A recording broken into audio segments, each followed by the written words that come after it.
on this, and this is really kind of the big picture that I want you to see. How World War II changed America. And I believe, 5 or 6 things to talk about briefly.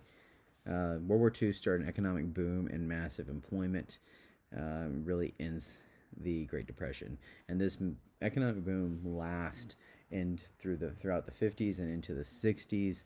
Really, both of those decades are all part of this surge in the economy that's brought about by World War II, and by all these jobs created in the war effort.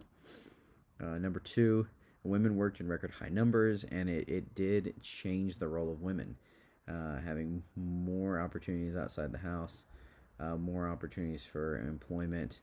I showed you the picture of Rosie the Riveter, but World War II had really big social implications in the country and how women's roles were changed. Number three, African Americans saw it as an opportunity to challenge racial inequality, and there should be an and to point out hypocrisy. The fact that we were fighting against Nazi Germany, a Germany that racially segregated the Jews into ghettos and eventually tried to exterminate the Jews. The fact that that was our enemy, and we're fighting for freedom and democracy, and we still have segregation policies here. This was something very easy for many people to point out. And African Americans fought heroically in the war in segregated units. It was seen as an opportunity to say, we're going to fight for our country and support our country, but to also point out the hypocrisy of fighting against Nazi Germany while we're still doing some of this, similar kind of things as they're doing. And also, I think it was an opportunity for African Americans to prove themselves as every bit as good as fighters as the white soldiers. And the Tuskegee Airmen are a great example of pilots who proved themselves as good or better as the other pilots in the country. So it really is sort of the beginning of the civil rights movement. You have a lot more migration coming out of the South of African Americans, but you also, I think 1945 really is a turning point for civil rights in the country. It's no coincidence that the military is integrated soon after by President Truman, and also, baseball. People like Jackie Robinson, a veteran, challenges segregation in professional baseball, and so you start seeing some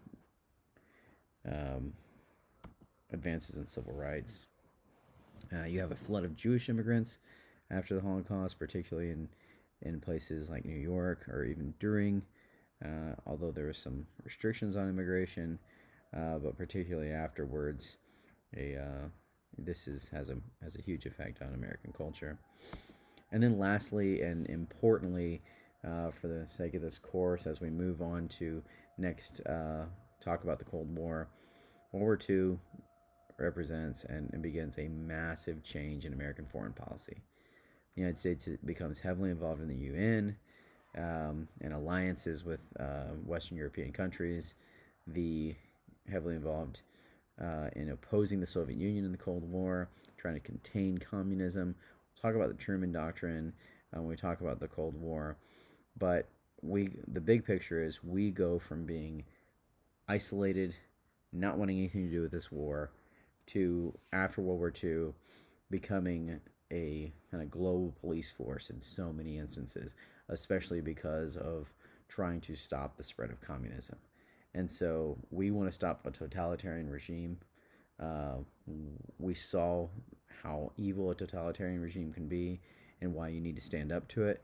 And so our policy begins to be, we need to stop the spread of communism, this other sort of totalitarian regime. Okay, thank you guys for listening. Have a good day.